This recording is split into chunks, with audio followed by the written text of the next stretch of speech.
The wind cut through the cemetery like a blade, carrying the faint scent of damp earth and wilting flowers.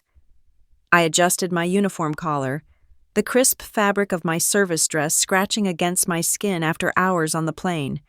Sergeant Maria Valdez, back from deployment, but not for leave, for this. The gravel crunched under my boots as I approached the fresh mound of soil, still raw and unsettled. No headstone yet, just a temporary marker etched with his name, Carlos Rivera. My grandfather, Abuelo. I had landed stateside only yesterday, my phone buzzing with missed calls from a cousin I barely spoke to. The message was curt. He's gone. Funeral was today. No details, no apologies. Just that. I drove straight from the base, uniform and all, because what else do you wear to say goodbye when you've been robbed of the chance? The gravedigger leaned on his shovel, wiping sweat from his brow despite the chill. He was an older man, weathered like the stones around us, his overalls stained with the day's labor. He nodded as I approached, eyes flicking to my insignia. "Family?" he asked, voice gravelly from years in the open air. "Granddaughter," I replied, my throat tight. "I just got back. Deployed." He paused, shovel pausing mid-scoop as he filled in the edges. "Military, huh? Respect that. Sorry you missed it." The words hung there, heavy. Missed it. As if it were a casual oversight, not a deliberate exclusion. I scanned the empty rows of graves, the fading tire tracks in the mud where cars had been. No lingering mourners, no flowers beyond a wilted bouquet tossed haphazardly on the dirt. "Why is no one here?" I asked, voice steadier than I felt. "The service just ended, right?" He glanced around as if checking for eavesdroppers among the dead. Then he leaned in, lowering his voice. They wrapped up quick, buried him, said a few words, then huddled by the cars, talking numbers, splitting things up. Inheritance, I reckon. Left right after. Didn't even wait for me to finish. Inheritance. The word twisted in my gut like a bad meal. Abuelo wasn't even cold in the ground, and they were dividing his life like scraps at a table. I clenched my fists, nails digging into palms. "They didn't tell me," I whispered, more to myself than him. He shrugged, resuming his work. "Families do that sometimes. Rush through, forget the ones far away. But you showed up. That counts." I knelt by the grave, uniform pants sinking into the soft earth. My hand touched the soil, cool and unforgiving. Abuelo had raised me through summers in his small house, teaching me to fix engines and tell stories under the stars. He was the one who pushed me toward the service, saying it would make me strong. And now this, buried without me, because the military was more important. That's what my mother had said in her rare calls. Your duty comes first. But duty didn't bury the ones you love in secret. The gravedigger finished, patting the mound flat. "Take your time," he said, gathering his tools. "I'll be over there if you need anything." I nodded, but my mind raced. Why the hurry? Why no call through the Red Cross, the way protocols demanded for deployed kin? I knew the system. Emergencies pierced even war zones. A death notification should have come swiftly, pulling me home. But nothing. Silence from them, as if I didn't exist. As the sun dipped low, casting long shadows over the stones, I stood. The house, Abuelo's place. If they had divided everything, what was left? I needed answers, and the empty grave offered none. The drive was short. Familiar roads lined with fading autumn leaves. His neighborhood hadn't changed. Modest homes, kids playing in yards, the kind of place where people waved. But his driveway was empty, no lights on. I parked, heart pounding, and approached the door. It was unlocked, swinging open with a creak. Inside, chaos. Drawers pulled out, papers scattered, shelves bare. It looked like a burglary, but I knew better. This was family, picking clean the bones. My boots echoed on the hardwood as I stepped through, memories flooding back. The kitchen where he taught me to cook rice just right. The living room with his old armchair, now stripped of cushions. In the bedroom, his closet gaped empty, clothes gone. Bedside table rifled through. Only dust and echoes remained. I sank onto the bed, uniform creasing, and let the anger build. They had erased him, and me with him. But then, under the mattress, my fingers brushed something hard. A box, small and wooden, hidden. I pulled it out, heart racing. Inside, papers, photos, and a sealed envelope. Addressed to me, Maria. The twist began there, in the quiet of an emptied home. The box felt heavy in my hands, not from weight, but from the secrets it might hold. I set it on the bed, dust motes dancing in the fading light, filtering through cracked blinds. Abuelo's handwriting on the envelope stared back, bold and familiar. The kind he used for birthday cards, sent to base camps halfway around the world. But this wasn't a card. This was deliberate, hidden away. I didn't open it yet. Instead, I sifted through the contents. Old photos of us, fishing by the lake, me in pigtails grinning with a caught trout. Letters I had written him from basic training, folded neatly. A medal from his own service days, Vietnam era, tarnished but proud. Why hide this? Why not in plain sight? The house whispered answers in its silence. I wandered the rooms again, noting the details like a patrol scan. Kitchen cabinets bare, no cans of soup he loved. Fridge empty, mold spotting the shelves. When was the last time someone checked on him? My deployments kept me away, but I called weekly, wired money for groceries. He always said he was fine, voice steady over crackling lines. Flashback to last summer, leave time short and sweet. I drove up unannounced, found him thinner, eyes shadowed. "Just age, mija." He laughed it off. But the yard was overgrown, mail piled up. My mother promised to help, but her visits were rare. Siblings too busy with their lives, jobs, kids. I pushed it aside, duty calling me back overseas. Now, evidence of neglect screamed. Stains on the carpet from spills uncleaned. Bathroom mirror cracked. Medicine cabinet empty of his prescriptions. Had they even refilled them? Signs I knew from briefings on elder care, isolation, poor hygiene, weight loss. Abuelo had all of it, hidden behind his pride. I pocketed the box and stepped outside, locking the door behind me. Night had fallen, stars pricking the sky like distant gunfire. My hotel room awaited, a bland chain near the base, but sleep wouldn't come easy. Questions gnawed. Why bury him without me? Protocols existed for this. Red Cross messages for family deaths, pulling soldiers home if possible. My command would have approved emergency leave. But no notification. Deliberate? Morning brought clarity. I dressed in civvies, uniform hung up, and headed to the family home. My parents' place, a suburb away, bigger than Abuelo's, funded by their careers. Cars in the driveway, mom's sedan, dad's truck, my brother's SUV. They were home, gathered like vultures. I pounded on the door with a heavy fist, the sound echoing through the quiet suburban street. My mother opened it a moment later, her face draining of color as she saw me standing there in my civilian clothes, fresh from the hotel. "Maria? Oh, we didn't expect you so soon," she stammered, her voice laced with surprise and a hint of unease. "Clearly not," I replied sharply, brushing past her without waiting for an invitation. The familiar scent of coffee and faint perfume hit me as I entered the living room. It was cluttered with cardboard boxes stacked haphazardly, filled with items I recognized immediately from Abuelo's modest home. His antique clock with the chipped face, a pair of brass lamps that had sat on his end tables for decades, and even his worn leather armchair where he'd told me countless stories. My brother and sister were lounging on the couch, mugs of steaming coffee in their hands, their conversation halting abruptly as they looked up at me.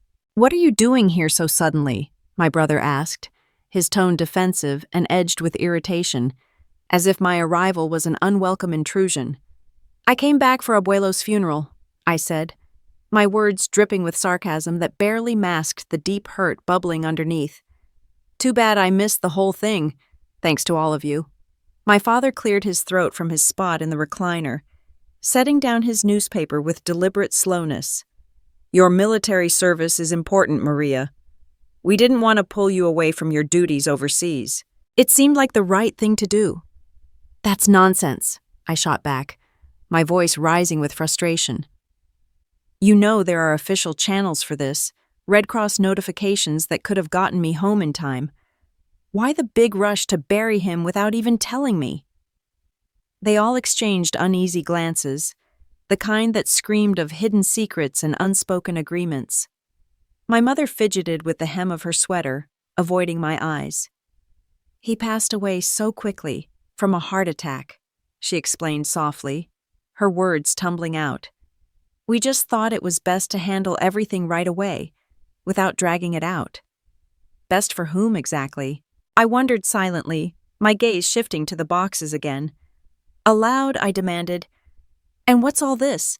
You're already dividing up his belongings like they're garage sale finds?"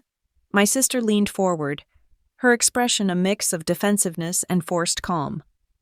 It's what he would have wanted, Maria. We took care of the will and everything. The will? Abuelo had mentioned something about it years ago during one of our quiet evenings together, but it was vague, just a passing comment. Where is this will, then? Let me see it, I pressed. It's already settled, my father said firmly, his tone brooking no argument. It was a small estate, nothing extravagant. We divided it equally among the family, as per his instructions. But the gravedigger's whispered words echoed in my mind. They had left the cemetery right after burying him, huddling to split his inheritance without a second thought. It all felt so hasty, so uncaring, like they couldn't wait to move on. I didn't push further right then, not wanting the argument to explode. Instead, I muttered something about talking more later and stormed out, leaving them in awkward silence. Suspicion gnawed at me all the way back to the hotel, growing like a storm cloud. Once in my room, I pulled out the small wooden box again, staring at the sealed envelope with my name on it. It seemed to call to me, promising answers. Not yet, I told myself. I needed more information first. I picked up my phone and called a lawyer friend from the base, someone I'd met during legal briefings. She gave me the basics on inheritance laws. Wills could be contested if there was suspicion of fraud or undue influence, and as a direct heir, I had legal standing to challenge it. There were time limits, though, often around 120 days after probate started. Probate. Had they even filed it properly? Public records could tell me. I fired up my laptop and searched the county clerk's website. Sure enough, the estate of Carlos Rivera popped up, filed just yesterday. Unbelievably quick. The assets were listed sparsely.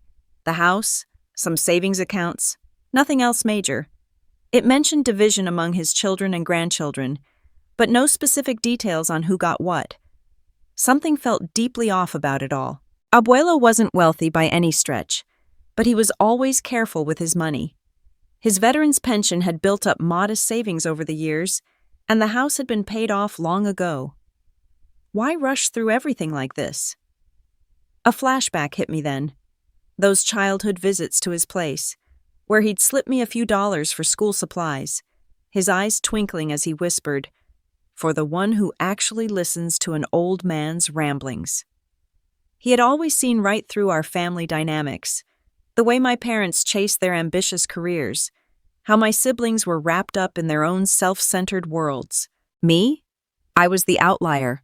The one drawn to military service just like he had been in his youth, seeking structure and purpose.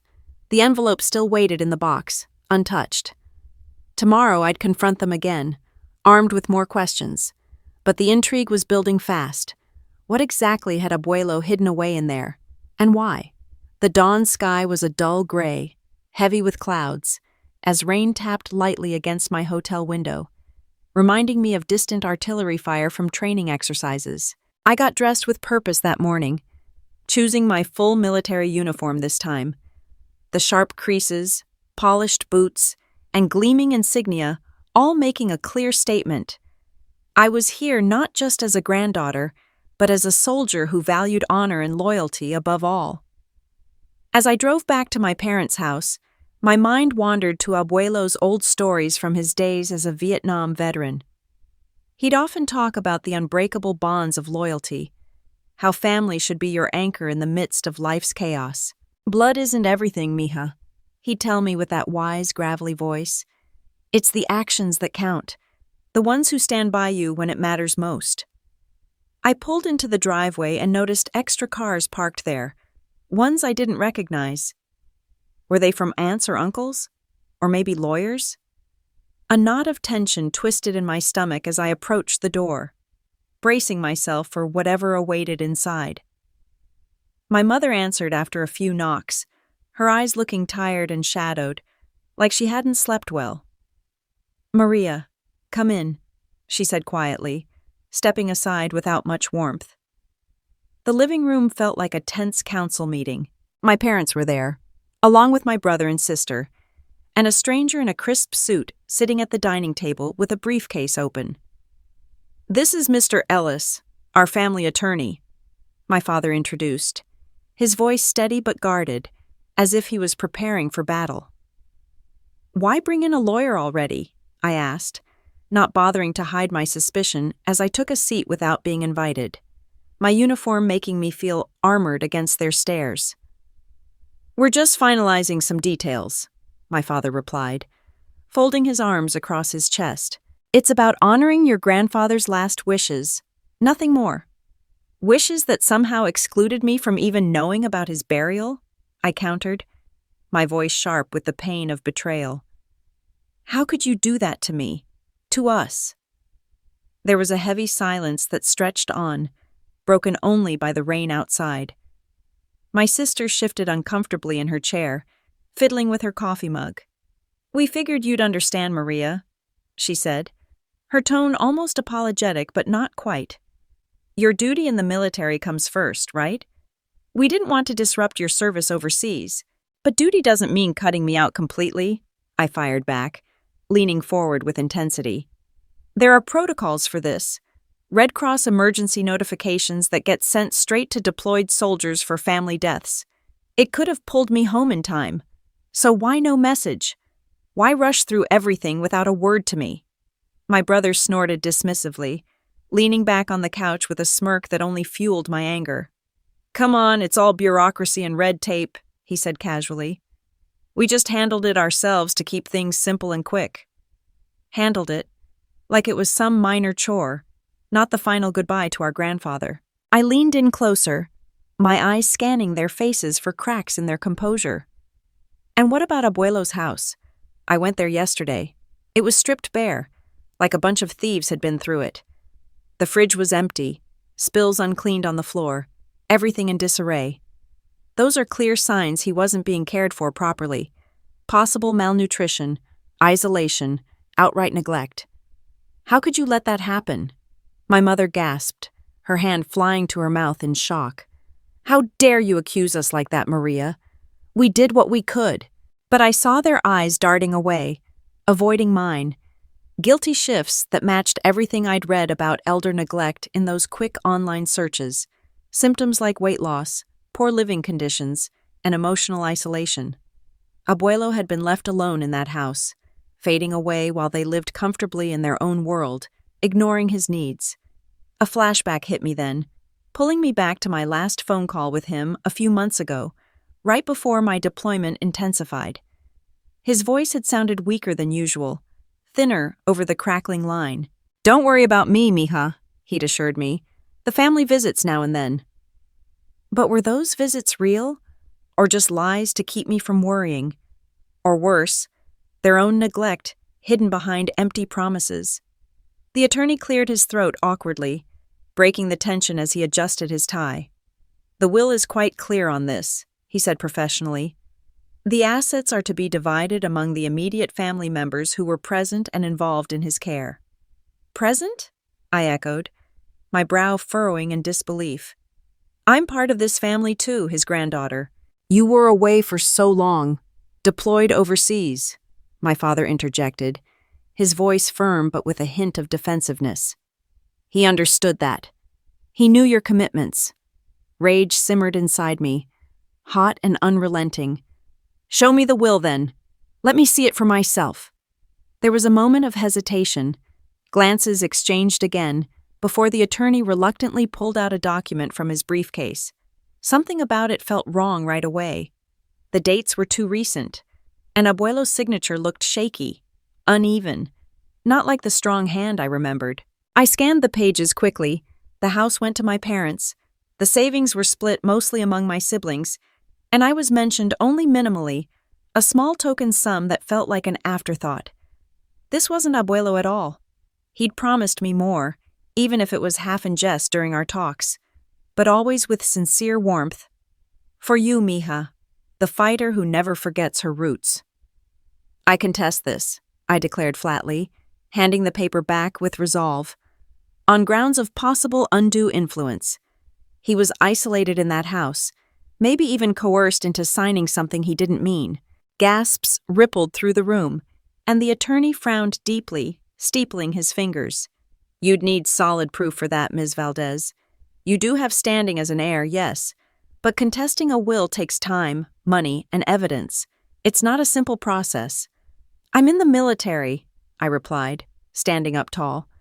I know how to fight for what's right, no matter the cost. I left the house amid their protests and raised voices, my heart pounding like a drum in my chest. Back at Abuelo's place, I used the spare key hidden under the welcome mat to let myself in. The emptiness echoed around me as I searched deeper, checking under loose floorboards, behind pictures on the walls. Nothing new there. But the small wooden box drew me back, and I picked up the sealed envelope once more, its unbroken seal staring at me like a challenge. It was time to open it and uncover whatever truths Abuelo had left behind. The envelope felt almost alive in my trembling hands, its wax seal giving way with a soft crack under my thumb, like the breaking of a long-held promise that had been waiting just for this moment. Abuelo's familiar handwriting stared back at me from the paper inside, the date stamped a full year ago, right before my last overseas deployment had pulled me away. I sank down onto the cold, bare floor of his empty bedroom, my back pressed against the peeling wallpaper, and began to read, my heart pounding as if he were speaking the words directly to me. Dear Maria, if you're holding this letter now, it means I've passed on, and sadly, things have unfolded exactly as I worried they might. You've always been the brightest light in these old eyes of mine, mija, the one who took the time to call from halfway across the world, who showed real care without ever expecting a single thing in return. The others in the family, well, they come around mostly when they need something, like checks or favors, but their hearts aren't truly in it. I felt the neglect building over the years, the promises they made that turned empty. The money I handed over for help with bills or groceries, it vanished into their own pockets, leaving the house falling apart around me, and me sitting here alone more often than not. But you, my dear Maria, you've been different. Your letters from those distant sandy bases reminded me of my own time in service, giving me a sense of purpose even on the loneliest days. So here's the truth I've kept hidden. My real will, the one I filed properly with my own trusted lawyer, not the one they might try to push, is all for you. The house, the savings from my pension, every last bit of it belongs to you now. To the only one who ever showed me true, unwavering love, everything is yours. Don't let them bully or intimidate you, mija. Stand tall and fight for what's right, just like I taught you during those long summer evenings. With all my love, Abuelo. Tears welled up in my eyes, blurring the ink on the page until the words swam together. Everything. He wasn't just talking about the material things like the house or the money. This was validation, pure and simple. He had seen right through their greed, recognized my quiet loyalty even from thousands of miles away, and chosen to honor it. A sudden flashback pulled me back. It was during one of my rare home leaves a couple of years ago, when I'd caught him at his desk, carefully drafting some legal papers. This is for fairness, mija, he'd said with a knowing wink, his voice steady despite his age. to make sure things go to those who deserve them. But clearly he'd changed it later, hiding this version away for safekeeping. I carefully folded the letter and slipped it into my pocket, my mind racing with questions and a surge of determination. A real will, filed with his own lawyer. But who was that? I needed to find out fast. Pulling out my phone, I dove into an online search of public estate records, my fingers flying across the screen. There it was in the filings, and mention of an alternate counsel, a small law firm located downtown that I hadn't heard of before. I didn't waste time. I drove straight there, my military uniform drawing curious stares from passers-by as I walked into the modest office building. The receptionist looked up with a polite smile. "Can I help you?" she asked.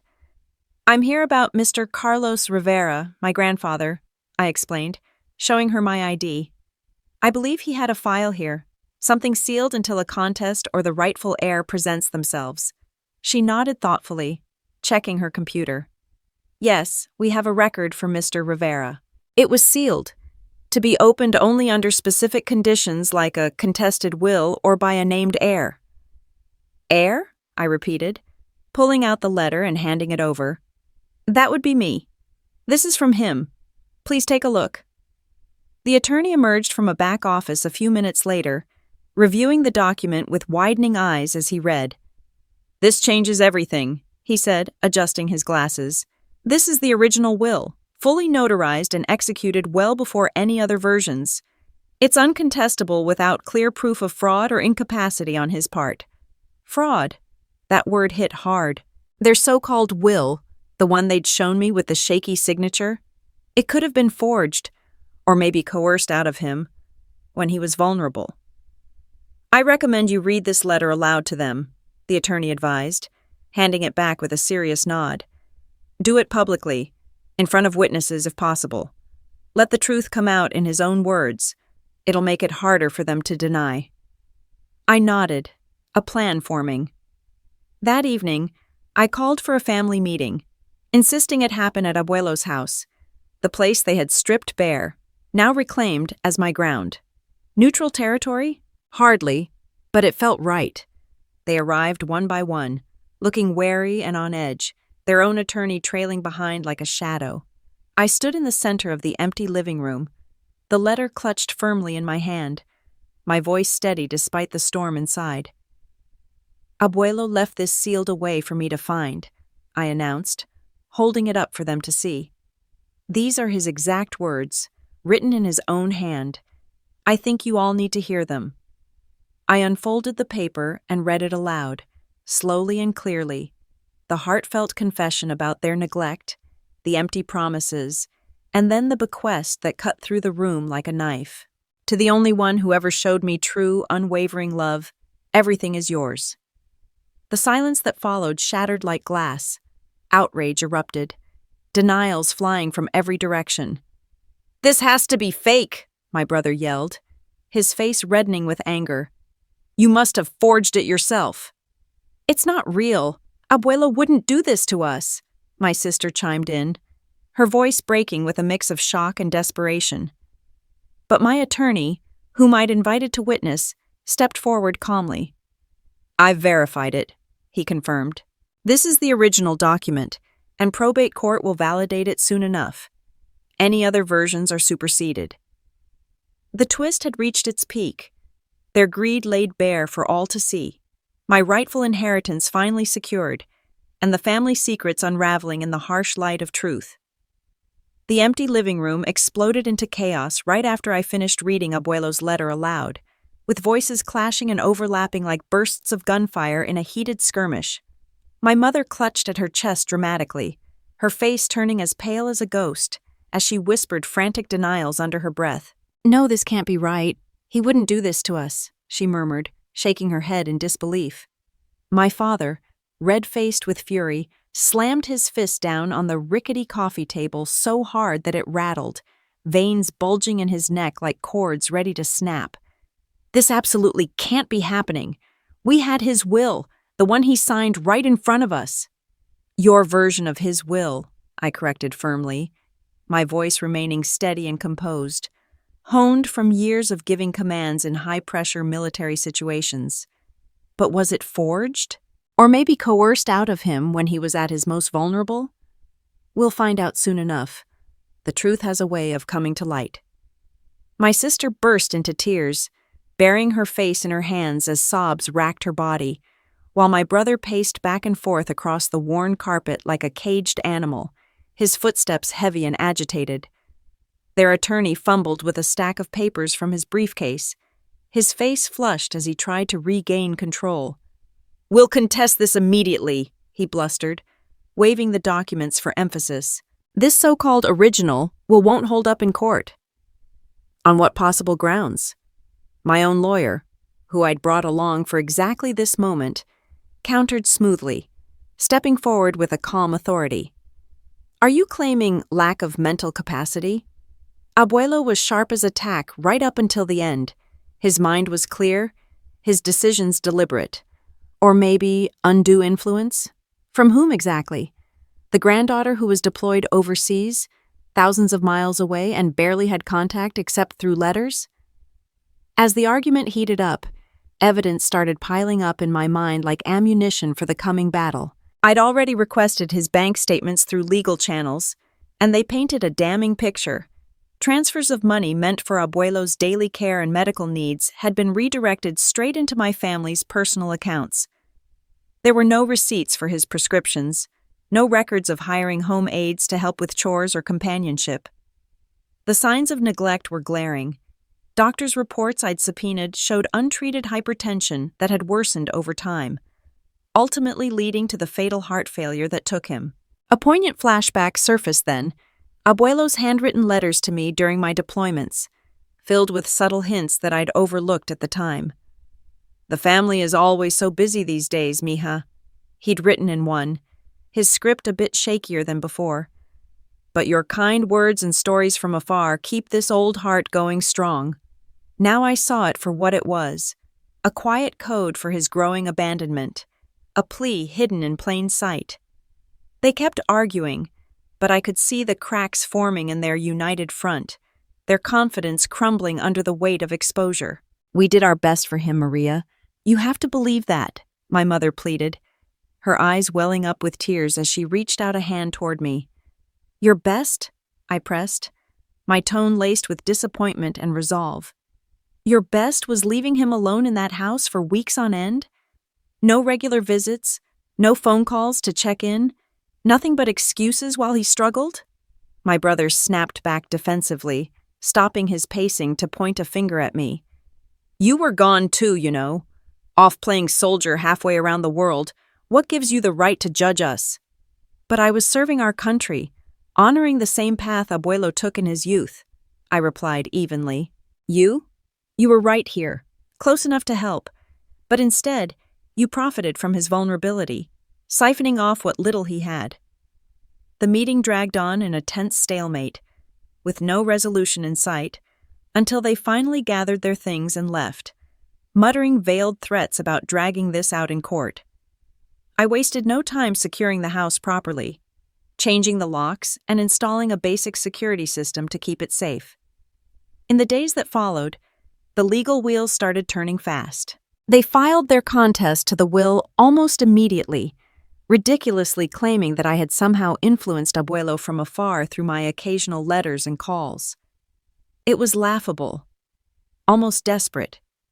But during the discovery phase, their own emails surfaced like buried landmines, incriminating messages where they casually discussed handling the old man and prematurely dividing up his assets even before his death, as if he were already gone. Whispers spread through the community like wildfire. Neighbors, who had long noticed Abuelo's quiet isolation, began sharing their observations, rare family visits, the overgrown yard, the flickering porch light at odd hours. One elderly neighbor even offered to testify, "I saw him struggling to carry groceries up those steps all by himself more times than I can count, poor soul. No one ever came to help." The military angle added another layer of betrayal to the pain. Why hadn't they sent a proper notification? A quick investigation through my channels revealed the ugly truth. They had deliberately delayed reporting his death to authorities, rushing the burial to ensure I couldn't make it back in time. The Red Cross confirmed it. No emergency request had ever been submitted, cutting me out completely. The hurt deepened with every revelation. This wasn't just about greed anymore. It was a calculated erasure of my place in his life, as if my absence made me invisible. But I drew strength from Abuelo's words in that letter, his quiet faith in me fueling my resolve. I would fight on, no matter what came next. The courtroom loomed ahead like a battlefield dressed in polished wood and formal suits, the air thick with tension and the faint scent of old books and coffee. I arrived in my full military uniform, the crisp fabric and shining insignia serving as a powerful symbol of the duty and honor Abuelo had instilled in me. Across the aisle, my family sat rigidly, their eyes deliberately avoiding mine, faces drawn with a mix of resentment and fear. The judge, a stern woman with wire-rimmed glasses, reviewed the documents carefully, two conflicting wills laid out before her. "We have the original will here," she noted, and a later version presented by the contestants, with signatures that raised serious questions. A handwriting expert took the stand next, explaining in detail. Based on the samples provided, the signature on the contested will shows inconsistencies, pressure variations, and hesitations that suggest forgery or duress, not a steady hand. Testimonies followed, each one building the case like bricks in a wall. The doctor who had treated Abuelo testified about the clear signs of neglect. He suffered from significant weight loss, untreated hypertension, and other health issues that could have been managed with proper care and attention. Neighbors added their voices, one elderly woman recounting, "I saw Mr. Rivera alone most days, his yard overgrown, no family coming by except rarely. It broke my heart. He seemed so isolated." When it was my turn on the stand, I spoke from the heart, my voice steady despite the emotions swirling inside. "Abuelo was my anchor through everything," I said. "Even from overseas, I sent him support, money for his needs, letters to keep his spirits up, but they took what was meant for him and left him to fade away." Their defense began to crumble under the weight of the evidence. My brother, under cross-examination, admitted reluctantly, "We might have pressured him a bit. He seemed confused toward the end, and we thought we were helping by guiding his decisions." But Abuelo's own letters, submitted as exhibits, proved otherwise, his words clear, his mind sharp, detailing his disappointment in their neglect. The ruling came swiftly. "The original will is valid," the judge declared. "All assets transfer to Maria Valdez. The contest is dismissed, with costs awarded against the petitioners." Outside the courthouse, under a drizzling sky, they confronted me in the parking lot, their anger boiling over. "You'll regret dragging us through this hell," my father growled, his voice low and threatening, fists clenched at his sides. "No," I replied calmly, meeting his glare without flinching. "You will, living with what you've done."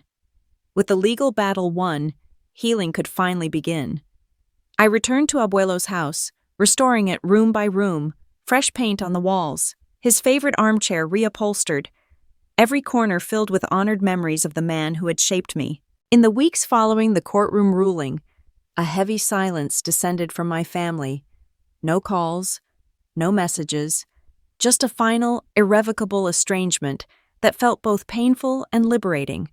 I stared at my phone sometimes, half expecting a reluctant apology, but nothing came. Instead, I focused on the assets now rightfully mine, selling off a few smaller items like old furniture and collectibles that held no sentimental value.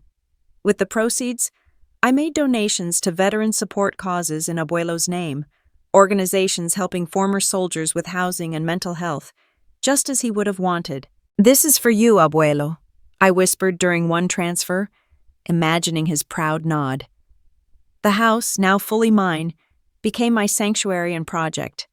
I renovated it with careful hands, starting with fresh coats of paint on the walls in soft blues and whites to brighten the once dim rooms. The overgrown yard got tended too, pulling weeds, planting flowers he loved, like vibrant marigolds that reminded me of his garden stories. "Remember, mija, a little care makes everything bloom," his voice echoed in my mind as I worked. Flashbacks to his neglect still surfaced occasionally, sharp and unwelcome, but they began to ease, slowly replaced by a deep sense of peace. Regular visits to his grave helped, where I'd lay fresh flowers, roses one week, lilies the next, and talk to him quietly. "I miss you, but I'm making things right," I'd say, the words carried away on the breeze. Support poured in from unexpected places. Friends from the base checked in often, sharing their own family tales over coffee. "You're strong for fighting this," one sergeant told me during a visit. Locals in the neighborhood stopped by too, offering stories of similar inheritance disputes they'd heard or faced. "Truth always wins out if you have the proof," an elderly neighbor advised, patting my shoulder warmly. From the ordeal, I learned hard lessons. Wills can indeed be contested, but with solid evidence like documents and witnesses, the truth has a way of prevailing in the end. Guilt still lingered in quiet moments, for not seeing his isolation sooner, for being deployed when he needed me most, but forgiveness crept in gradually. Abuelo's merciful words in his letter guided me. "Don't let them bully you, but hold on to your heart." It reminded me to release the bitterness. A new chapter unfolded. I returned to my military duties, deployments and all, but now felt more grounded than ever, rooted in the legacy he left me. The house waited as my true home base, a place of strength and memory. As the years rolled on, the sharp edges of that painful story began to fade into the background, like an old photograph softening with time. But the profound lessons it taught me remained crystal clear and enduring. I came to understand deeply that family isn't defined merely by shared blood or last names. It's built on the everyday actions, the choices we make to support, honor, and cherish one another through life's ups and downs. Greed, with its selfish claws, can fracture even the strongest bonds, tearing people apart in pursuit of material gain. But true love has the quiet power to mend those wounds, rebuilding trust and connection where there was once only hurt. If you ever find yourself entangled in a similar web of family betrayal or inheritance disputes, remember this advice. Start by documenting everything meticulously. Keep records of communications, financial transfers, and any signs of neglect, as they become your strongest allies in the fight for truth. Seek out professional counsel early, whether from a trusted lawyer or eldercare advocates, to guide you through the legal maze. Justice doesn't come easily. It waits patiently for those bold enough to pursue it with determination and evidence in hand. Abuelo's final words in that sealed letter still echo in my heart like a gentle guiding whisper. "Fight for what's right, mija, but always with love as your compass." I did just that. I stood my ground, uncovered the truths hidden in the shadows, and emerged stronger on the other side. In winning back what was rightfully mine, I didn't just claim an inheritance. I honored his legacy of kindness, resilience, and unwavering faith in doing the right thing. Today, whenever I walk through the renovated house or lay flowers at his grave, I feel his presence, a reminder that love, in the end, is the greatest victory of all.